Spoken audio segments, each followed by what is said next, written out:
Part 1. Hell is made up of yearnings. The wicked don't roast on beds of nails. They sit on comfortable chairs and are tortured with yearnings. Isaac Bashevis Singer. They say you know your music when you hear it.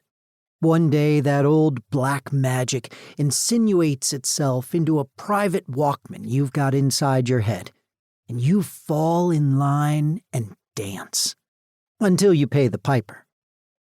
They say you know your dream girl, too. One day while you're listening to your song, you'll see the other half of your soul walking down the street, and she'll know all your steps without having to watch your feet. That's what they say, and I believed them when I was 17.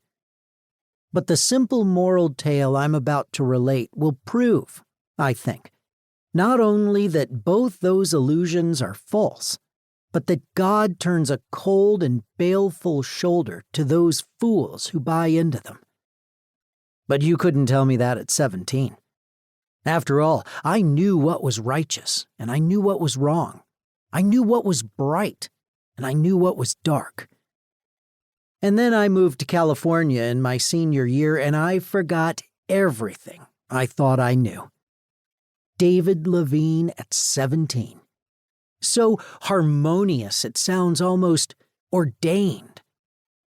I can remember who I was then, almost 25 years ago, more clearly than I can conjure up the man who stared back at me in the steamed shaving mirror last month.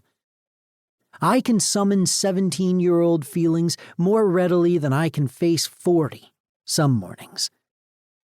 I'm getting older, but that's not the problem. Yes, I can smell loss moving toward me on the wind some nights, and when I waken, I can taste my own death in my mouth. But I know I'm not near through yet. I can still play full-court basketball for an hour. I've still got my hair and a 34 waist. Hell, I've got several lifetimes ahead of me. But a past lifetime tugs, and David Levine at 17 haunts me. Or rather, David Levine is haunted by the ghost of a California girl, by the memories of a place where the sun was so seductive it could melt down all you've ever known or believed. It was my summer of 1965, and the upper reaches of the Bronx seemed light years away. As stellar distances went, I could imagine no more opposite eco-niches than Horace Mann School of Riverdale, New York, and Taft High School of the San Fernando Valley. As I remember, I considered myself triply cursed to have to move right before my senior year. That was bad enough. Then to have to move to Lotus Land personified, to Southern California, a place I'd lampooned publicly whenever one of those mindless surf songs came wafting east on the airwaves. And finally to be set down amid what surely had to have been wasp heaven.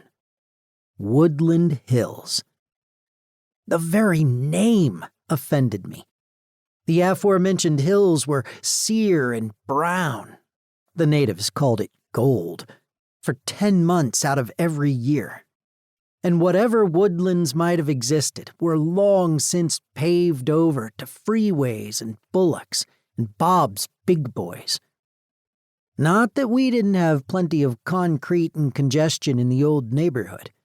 In Riverdale, we lived in a 4-story apartment building with a nice enough view of the Hudson, but we didn't have the elbow room of the estates on the river. The rooms were high-ceilinged and spacious, white and alike as a row of teeth. We were the Bronx, but better. We didn't even say we were from the Bronx to those we knew would recognize the difference, but called ourselves Westchesterites, and wrote Riverdale, not the Bronx, on our return addresses. One bridge, the Henry Hudson, made all the difference.